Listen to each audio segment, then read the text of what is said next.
Breaking news చూస్తున్నాం. Israel పైన Houthi rebels భీకరంగా దాడులకు పాల్పడ్డారు. ఐలెట్లోని రామౌన్ ఎయిర్పోర్ట్ పైన డ్రోన్లతో దాడి చేశారు హౌతీలు. సో ప్రస్తుతానికి దాడిలో అటు రామౌన్ ఎయిర్పోర్ట్ పూర్తిగా కూడా ధ్వంసమైనట్టు తెలుస్తోంది. వందల డ్రోన్లతో దాడికి పాల్పడ్డారు హౌతీ రెబల్స్. హౌతీల దాడితో అటు ఇజ్రాయెల్ ఆర్మీ కూడా అప్రమత్తమైంది. హౌతీల డ్రోన్లని గాల్లోనే పేల్చేసే ప్రయత్నం చేసింది ఇజ్రాయెల్. గగనతలం మూసివేశారు ఇజ్రాయెల్ అధికారులు.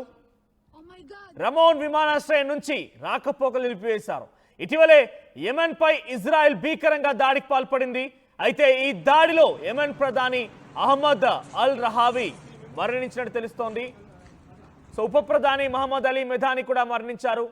సో ఇజ్రాయెల్ ను ప్రతీకార దాడి చేశారు హౌతీలు. ఒకసారి ఆ విజువల్స్ చూద్దాం.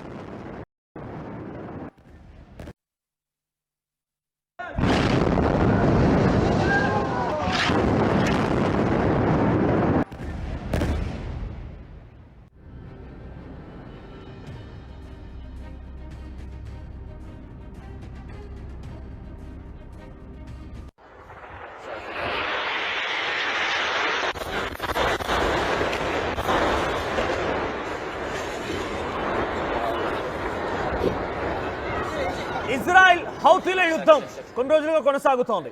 ఈ హౌతీలు అటువైపునటువంటి పెద్ద ఎత్తున హమాస్, హెజ్బొల్లా లాంటి వ్యవస్థలకి సపోర్ట్ చేస్తూ ఉంటారు.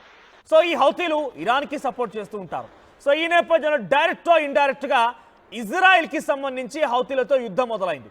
ఎప్పుడైతే ఎర్ర సముద్రం మీదుగా, రెడ్ సీ మీదుగా అమెరికా ఇజ్రాయెల్కి యుద్ధ సామాగ్రిని అందించాలనుకుంటుంటుందో ఆ చిన్న దారి వెంట హౌతీలు అమెరికన్ పడవల్ని గాల్లో పేల్చేస్తూ ఉంటారు. అమెరికన్ పడవల్ని పూర్తిగా నాశనం చేస్తూ ఉంటారు. ఇప్పటికే అమెరికాకు సంబంధించి తీవ్ర నష్టం వాటిల్లే విధంగా హౌతీలు ప్రవర్తించారనేది చాలా బలంగా అమెరికన్స్ నమ్ముతూ ఉన్నారు. ఇజ్రాయెల్ ఇటీవల కాలంలో హౌతీలకు సంబంధించిన ప్రధాని మరియు ఉప ప్రధానిల పైన దాడులు చేసి వారి మరణాలకు కారణమైన నేపథ్యంలో ఇజ్రాయెల్ పైన హౌతీలు మళ్ళీ తిరగబడ్డారు, భీకరంగా దాడులు చేస్తున్నారు. నిన్న రామౌన్ ఎయిర్పోర్ట్ పైన హౌతీలు డ్రోన్లతో దాడి చేయడంతో రామౌన్ ఎయిర్పోర్ట్ పూర్తిగా ధ్వంసమైంది. ఆ విజువల్స్ మనం చూస్తున్నాం. ఎయిర్పోర్ట్కి సంబంధించి ఆ రూఫ్ టాప్ పూర్తిగా కుప్పకూలిపోయింది. డ్రోన్ల సహాయంతో దాడి చేసే ప్రయత్నం హౌతీలు చేశారు. హౌతీ రెబల్స్ వందల డ్రోన్లతో ఈ దాడికి పాల్పడితే రామౌన్ ఎయిర్పోర్ట్ పూర్తిగా కూడా ధ్వంసమైపోయింది.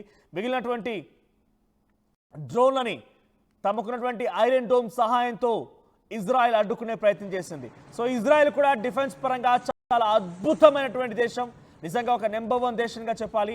సో ఈ నేపథ్యంలో ఇజ్రాయెల్ మరి ఆ సమయంలో ఎలా ఈ అటాక్ జరిగింది, ఆ ఐరన్ డోమ్ అడ్డుకోలేకపోయిందా, ఇంకా ఏదైనా జరిగి ఉంటుందా అనేది కొంత ఆందోళన కలిగిస్తోంది. సో ప్రస్తుతానికి ఏదేమైనా ఆ ఎయిర్పోర్ట్ పూర్తిగా ధ్వంసమైన తర్వాత విజువల్స్ మనం చూస్తున్నాం ఎక్స్క్లూజివ్గా ఆర్టీవీ స్క్రీన్ పైన. సో ఆ విజువల్స్ మీరు గమనిస్తుంటే ఎయిర్పోర్ట్ పై భాగంలో ఆ డ్రోన్లు చూడండి, డ్రోన్లు అక్కడికి వచ్చి ఆ ఎయిర్పోర్ట్ని తాకిన నేపథ్యంలో అక్కడ ఎటువంటి విస్ఫోటనం జరిగింది, ఏ రకంగా ఆ బాంబు దాడుల నేపథ్యంలో ఎయిర్పోర్ట్ కుప్పకూలిపోయిందో మన విజువల్స్ చూస్తున్నాం. సో రామౌన్ విమానాశ్రయం నుంచి పూర్తిగా ఇప్పుడు రాకపోకలు నిలిపివేశారు. యెమెన్ పై ఇజ్రాయెల్ కూడా గతంలో భీకరంగా దాడులు చేసింది.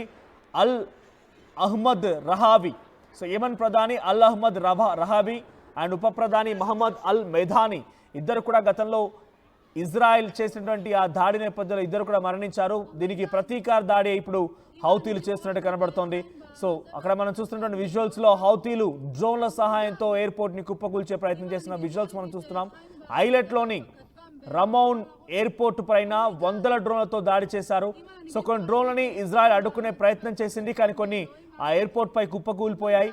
సో ఎయిర్పోర్ట్ పూర్తిగా కూడా ధ్వంసమైపోయింది. రాకపోకలకు కూడా తీవ్రమైన అంతరాయం కలిగింది. ప్రస్తుతానికి ఎయిర్పోర్ట్ నుంచి అన్నిటికీ నిలిపివేస్తారు. విజువల్స్లో చూస్తుంటే ఎయిర్పోర్ట్ ఎంతలా ధ్వంసమైనా మనం చూడొచ్చు.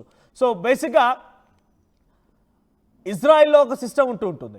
సో ఎప్పుడైతే ఇతర ప్రాంతాల నుంచి తమ దేశం పైన దాడి చేసేందుకు కొన్ని భీకరమైనటువంటి యుద్ధ సామాగ్రి రంగంలో దిగుతుందో, యుద్ధం సంబంధించిన డ్రోన్లు, మిసైల్స్ వస్తూ ఉంటాయో ఒక్కసారిగా సైరన్లు మోగుతూ ఉంటాయి. సో ఈ నేపథ్యంలో అది ఎయిర్పోర్ట్ అయినా, షాపింగ్ కాంప్లెక్స్ అయినా, ఇంకేదైనా ఆఫీస్ అయినా, లేదైనా గృహాలైనా కూడా, నివాసాలైనా కూడా, ఆ నివాసాల ఇంటి కింద ప్రతి చోట ఒక బంకర్ ఉంటుంది. సో మేడప్ ఆఫ్ ఐరన్, కంప్లీట్గా ఐరన్ చేత నిర్మించబడిన బంకర్ ఉంటుంది.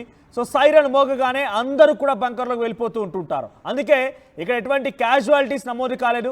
ఎయిర్పోర్ట్ పైన ఇంత భీకరంగా దాడులు జరిపినప్పటికీ ఎటువంటి క్యాజువాలిటీస్ నమోదు అవ్వకపోవడం గల ప్రధాన కారణం సైరన్లు మోగాయి, అంతా కూడా బంకర్లకు వెళ్ళిపోయారు, ప్రాణాలను కాపాడుకున్నారు. ఆ తర్వాత మళ్ళీ సైరన్ మోగడంతో అంతా బయటకు వచ్చేసారు. అంటే ఆ మిసైల్ లేదా వెపన్ వస్తున్న సమయంలో సైరన్ మోగుతూ ఉంటుంది. సైరన్ మోగడంతో వారంతా ప్రాణాలు కాపాడుకునేందుకు బంకర్లో వెళ్ళిపోతూ ఉంటారు. ఆ తర్వాత బయటకు వచ్చి వారంతా కూడా సేఫ్గా బయటకు వచ్చి వారంతా సేఫ్ జోన్స్లోకి వెళ్తూ ఉంటారు. సో ప్రజెంట్ ఆ సిచ్యువేషన్ నేపథ్యంలోనే ఇక్కడ ఎటువంటి భయంకరమైనటువంటి క్యాజువాలిటీస్ నమోదు అవ్వకుండా చాలా కామన్గా ఉండిపోయింది.